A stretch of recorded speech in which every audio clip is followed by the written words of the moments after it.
Je voudrais vous parler un peu du milieu astrologique sous deux angles. Premièrement, la place des jeunes dans le milieu astrologique actuellement au niveau du leadership est extrêmement faible. Aucune commune mesure avec les années 70, où il y avait Patrice Loisel et surtout moi, Jacques Albrun. Alors, les leaders actuels qui sont nés en 1947 étaient à l'époque très jeunes. On avait un leadership des années 20. Jean-Pierre Nicolas est de 1928, Barbeau est de 1920, Colombet est encore plus âgé, etc. On avait une gérontocratie. Et elle a été mise à mal à partir des années 72-74. Ce qui correspond d'ailleurs à une phase de solsticialité, une volonté de la part des jeunes d'affirmer leur puissance, leur force et leur leadership, à telle enseigne que dans les colloques que j'organisais, la moyenne d'âge était largement supérieure de 15 à 20 ans à mon propre cursus chronologique, si on peut dire. Bon, donc, ça c'est le premier point. Le deuxième point, c'est la lutte des classes entre le milieu de l'élite astrologique, le milieu des chercheurs astrologiques, des leaders, et le milieu des astrophiles. Et Yves Lenoble a bien nommé son site, le site des astrophiles. Les astrophiles ne sont pas les astrologues, sont des étudiants d'astrologie, sont des clients de l'astrologie, et là il y a un véritable clivage. Et on s'en est aperçu en 1986, lors de la dissolution et d'évolution du GRH, qui, en fin de compte, était on peut s'expliquer, peut s'éclairer par une réaction contre ma personne, quelque part, puisque j'avais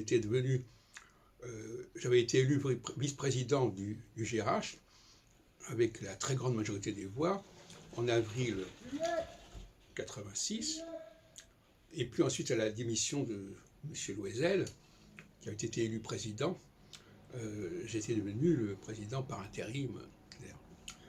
Mais ce qui est intéressant, c'est de voir que ce qui s'est passé dans les assemblées générales du GRH, avec des gens qui finalement étaient des gens assez insignifiants, qui n'étaient pas des personnalités du milieu astrologique, a fait que, au fond,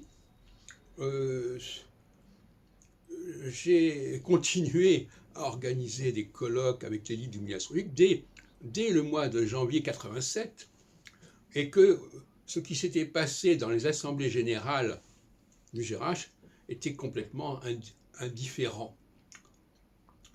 Et en 89, il y a eu aussi un conflit avec Yves Lenoble, qui rejoignait quelque part Maurice Charbet, parce que ils sont souvent dans le même parti. D'ailleurs, ils se sont retrouvés après à la FAES, à la fédération. La FAES a rassemblé finalement pas vraiment l'élite du milieu astrologique, mais plutôt des gens qui vivaient du milieu astrologique d'une certaine manière, enfin peu importe. Et le 1989, c'était une volonté de la part des astrophiles de reprendre le pouvoir sur les astrologues. Et en 1994, et je terminerai par là, il y a eu un congrès des astrologues que j'ai organisé, où l'on avait laissé de côté les astrophiles. Donc on voit que le milieu astrologique est clivé. À un moment donné, les astrologues en ont marre des réunions de Lenoble, où il y avait quelques astrologues qui étaient d'ailleurs assez bien payés sur la scène, et puis un public de quelques centaines de personnes payant dans la salle. Et ça, c'était insupportable.